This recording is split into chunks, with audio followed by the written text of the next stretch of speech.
seen from 150 million years ago, Archaeopteryx, the first dinosaur that started to show signs of being like our modern birds. Yeah, you've guessed it, the first topic of our Wildlife Watch, birds. The thing that makes birds so special and the thing that sparks our imagination is their ability to fly. For years and years, humans have been trying to conquer flight, but try as they might, they've got something very important missing. These and another very important adaptation. So, feathers are made of a protein called keratin, which is the same protein that is in our hair, in our nails, and also in other animals' horns and antlers and things like that. So it's all the same protein. Because of that, they are really durable, but also they have the ability to tear and repair.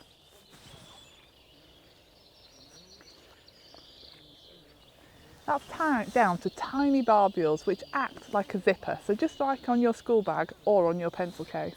Feathers are amazing for flight, but there's another adaptation which also is a massive help, and that is their bones.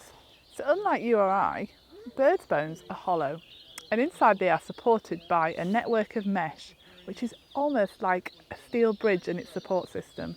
This doesn't only mean that they're super strong, it also means they're super light. So we've come to the edge of this reservoir and this beautiful nature reserve to meet some bird experts and find out some more. He's everywhere. So today we've been lucky enough to be invited along to meet some bird ringers, and today we're going to be able to see those birds up close and personal in the hand and find out a lot more.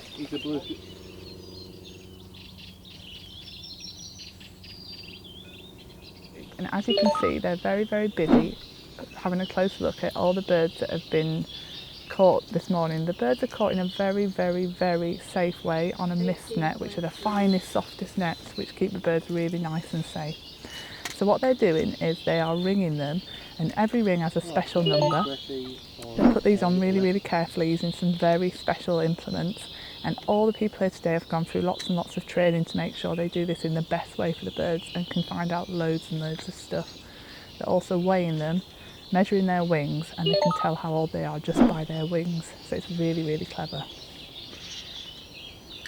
Because of all this information, we can actually tell where the birds have come from and how far they've travelled, and it just gives us a little bit more information about what's happening in the migration and also if they need any help. This is a female, 373.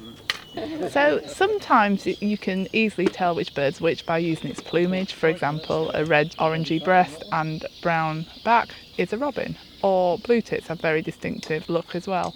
But sometimes you have to, with trickier birds, use some other things as well to help you, which you can use ID books.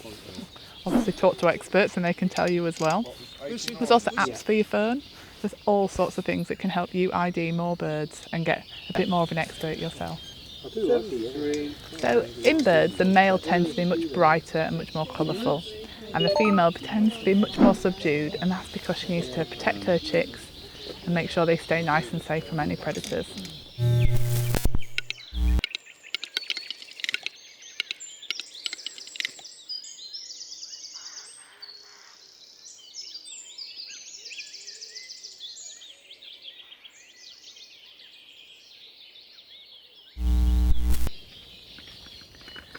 So another way to tell birds apart is by using their call. So you can hear calling in the background now, but that's actually a recording which is attracting the birds and enabling the bird ringing group to do what they're doing now. Now, there's not as many calls around this time of year because obviously the migration and birds have left, but you can start to recognise some bird song. Again, you can use apps or you can just learn them and try and get some differentiation with what you've seen. And if you just learn one or two bird calls, it's all really good because it's nice to be able to share with a friend that you know what that bird is. So the curious thing about bird calls is that they're mostly male, and they're either saying go away to another male or come and have a look to a female.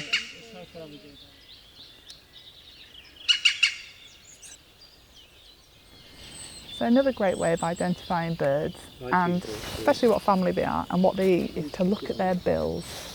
So a really sharp beak, almost like tweezers, are for eating insects.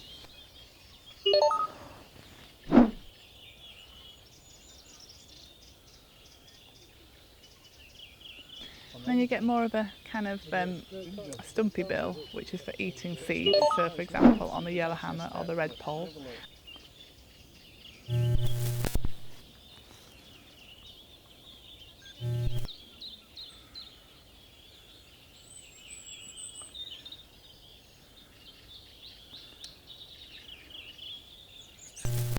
The bird that takes it a step further is the tree creeper. So you can see its bill's really curved, and that's allowing it to get under bark and get out all them invertebrates.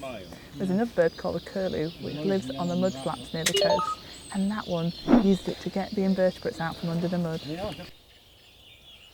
I was really lucky enough to see earlier one of our birds of prey who's got a very interesting bill indeed.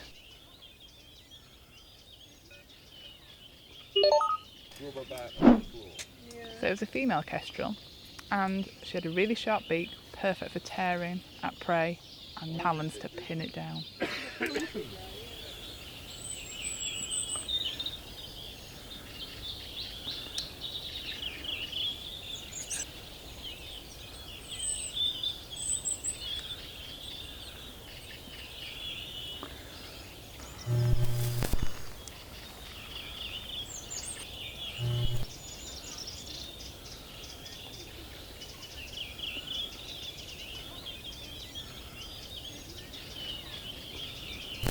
If you're going to think about the most impressive bill that you might find in your garden, I think it might be this bird over here.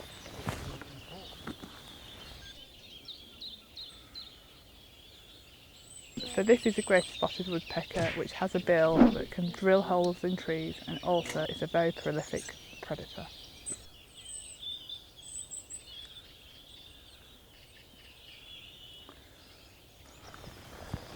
Wow, I think there's no better way to finish our wildlife watch all about birds. Maybe you can go out now and have an explore and see what you can find out about the birds in your garden and local wild spaces. But I think I'm going to stay here just a little bit longer and see what else I can find out today.